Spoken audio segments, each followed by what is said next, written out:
how much do you think your thoughts influence your life? As in, how much do you think you could attribute to your life circumstances to the way that you think? So, James Allen wrote this many years ago. He said, thought and character are one. The outer condition of a person's life will always be found to be harmoniously related to his inner state. That's a big pill to swallow. He's basically telling us that everything that we experience in our lifetime is in one way, shape, or form related to the way that we think.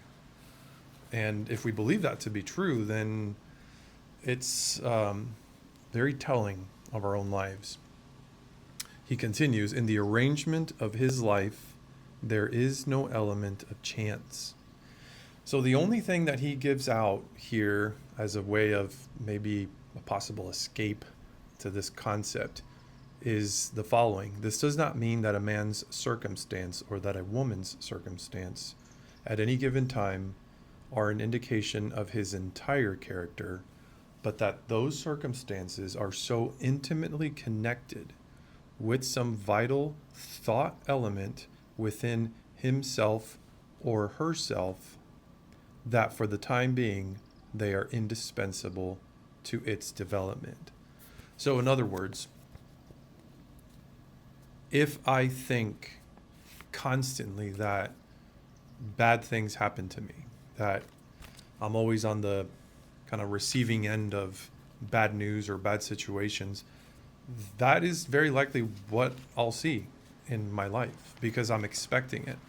And I know this is a controversial idea because some people have suffered, misfortune in some ways, out of chance or for no fault of their own. And yet, even in the most challenging of circumstances, we always have the option to respond a certain way. And the example that I come back to all the time is Viktor Frankl, who was a survivor of the Holocaust. He was imprisoned at Auschwitz, which was the most notoriously dangerous concentration camp during Nazi Germany. And even in such a despicable place, he found purpose. That's where he wrote Men's Search for Meaning and the idea behind logotherapy, which is our placing our purpose on something that is beyond ourselves and therefore spurring that need to survive. So for him, it was the desire to reconnect with his family, who had been assassinated, by the way.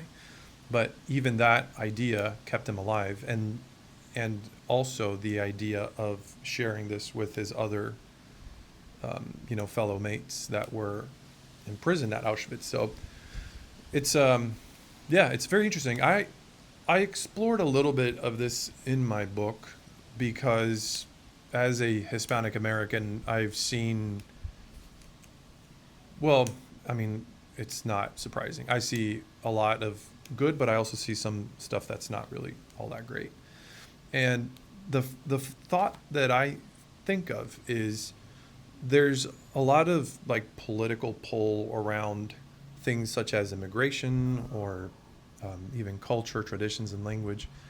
And while really the aim or the focus of my book is around business, I did want to touch briefly on that idea because at the core of it is dignity, the human dignity.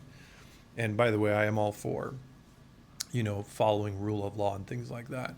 But ultimately, what it comes down to is somebody who, in my opinion, and I think this is consistent with what James Allen says here on effect of thought on circumstance, an amazing read, is that if I harbor these intense feelings of hatred towards another human being for decisions or actions that they've made that are counter to my beliefs, and I harbor hatred, which is different from saying I differ in opinion, right?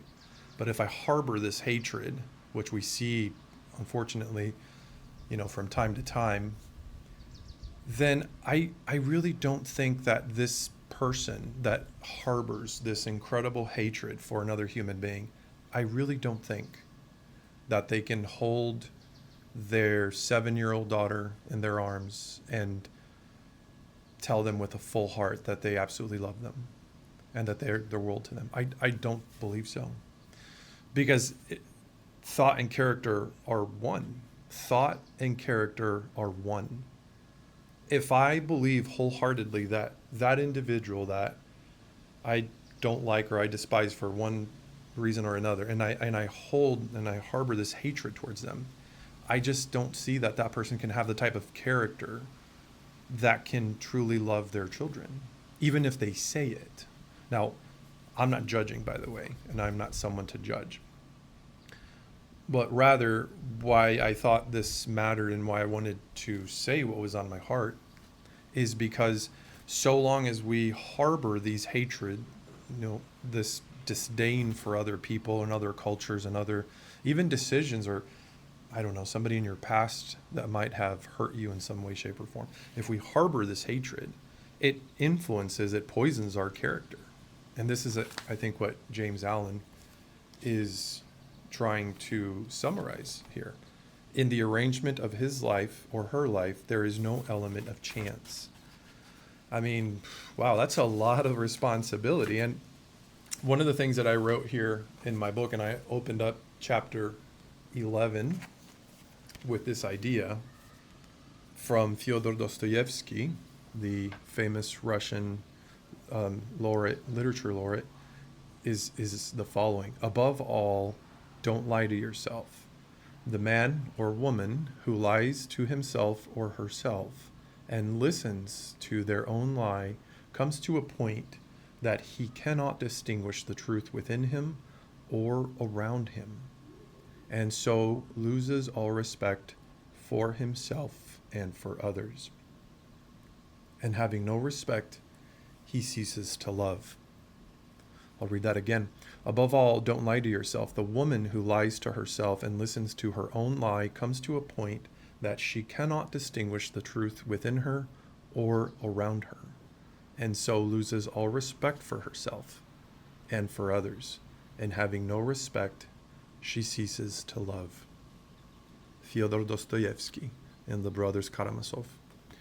I mean, wow, that to me is such a powerful statement.